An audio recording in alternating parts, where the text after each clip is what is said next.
ചില ആളുകളെ കണ്ടാൽ അവരോട് സംസാരിക്കാൻ തന്നെ ആളുകൾക്ക് ഇഷ്ടം തോന്നും. സ്മൈല്, സ്റ്റൈല്, ചാം, അവർ വന്നാൽ അറ്റ്മോസ്ഫിയർ മാറും. പക്ഷെ ആരും അറിയാത്തൊരു ട്രൂത്ത് ഉണ്ട്. അവരുടെ സ്മൈലിൻ്റെ പിന്നിൽ ഒരുപാട് ഇമോഷണൽ കെയർസ് ഒളിഞ്ഞിരിക്കും. അതാണ് പൂരനക്ഷത്രം. പൂരനക്ഷത്രക്കാർക്ക് അട്രാക്ഷൻ പവർ നാച്ചുറലി കൂടുതലായിരിക്കും. അറ്റൻഷൻ ഇവരെ തേടി വരും. ആളുകൾ ഇവരെ പെട്ടെന്ന് മറക്കില്ല. ഇവർക്ക് ലൈഫ് എൻജോയ് ചെയ്യണം. ലവ്, ലക്ഷറി, ബ്യൂട്ടി, ഫണ്ണ് ഇവ ഇല്ലാതെ ലൈഫ് ബോറിംഗ് തോന്നും. പക്ഷേ വലിയ പ്രോബ്ലം എന്താണെന്നറിയോ? Emotional dependency. ഇവർ ഒരാളെ സ്നേഹിച്ചാൽ മൈൻഡ് മുഴുവൻ അവിടേക്ക് പോവും. പുറത്ത് കോൺഫിഡൻ്റ് ആയിട്ട് ആക്ട് ചെയ്യും, പക്ഷെ ഉള്ളിൽ അറ്റൻഷന് വേണ്ടി വെയിറ്റ് ചെയ്യും. ഒരു റീപ്ലൈ ലൈറ്റ് ആയാലും മൈൻഡ് ഓവർ തിങ്ക് ചെയ്യും.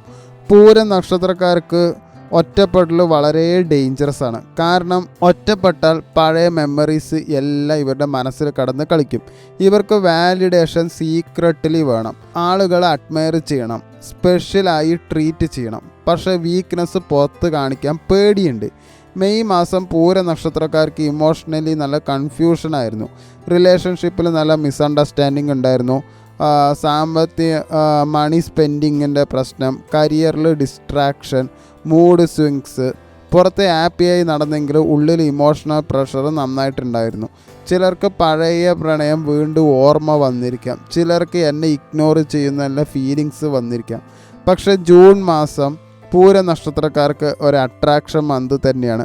കരിയർ സൈഡിൽ ക്രിയേറ്റീവ് ഓപ്പർച്യൂണിറ്റീസ് വരാം. Media, fashion, entertainment, social platforms. ആളുകൾ നിങ്ങളുടെ ചാം നന്നായിട്ട് നോക്കും. പക്ഷേ ഡിസ്ട്രാക്ഷൻ ഒരു അപകടം തന്നെയാണ്. ഫണ്ണിന് വേണ്ടിയിട്ട് നിങ്ങളുടെ ഫോക്കസ് നഷ്ടപ്പെടാൻ സാധ്യതയുണ്ട്. റിലേഷൻഷിപ്പിൽ കൂടുതലും സഡൻ ആയിട്ടുള്ള അട്രാക്ഷൻ, ഡീപ്പ് അറ്റാച്ച്മെൻറ്റ്, പൊസസീവ്നെസ് ഇതൊക്കെ ഉണ്ടാവാം. സിംഗിൾ ആയവർക്ക് ഒരു അഡിക്റ്റീവ് കണക്ഷൻ വരാം. കമ്മിറ്റഡ് ആയവർക്ക് അറ്റൻഷൻ ഇഷ്യൂ ഫൈറ്റ്സ് ഉണ്ടാവാം. പാർട്ട്ണറിൻ്റെ റീപ്ലൈ ചേഞ്ച് ആയാലും മനസ്സ് 1000 ചിന്തകൾ ഉണ്ടാക്കിക്കൊണ്ടേയിരിക്കും. സാമ്പത്തികമായിട്ട് കുറച്ച് ഗെയിൻ ഉണ്ടാവാൻ സാധ്യതയുണ്ട്.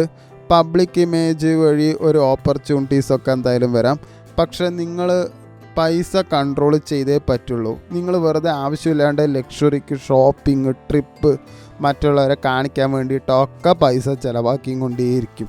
ഇതെല്ലാം നിങ്ങളുടെ സേവിങ്സ് ഇല്ലാതാക്കും. അപ്പോൾ മെയ് മാസത്തിലൊക്കെ എങ്ങനെയുണ്ടായിരുന്നു അങ്ങനെ തന്നെയായിരിക്കും ജൂൺ മാസത്തിലും പോയിക്കൊണ്ടിരിക്കുക. ജൂൺ മാസത്തിൽ പൂര നക്ഷത്രക്കാർക്ക് വലിയൊരു യുദ്ധം തന്നെയാവും. അങ്ങനെയാണെങ്കിൽ പ്രണയം വേണോ അതോ സെൽഫ് റെസ്പെക്റ്റ് വേണോ എന്നുള്ള ചോദ്യം വരും.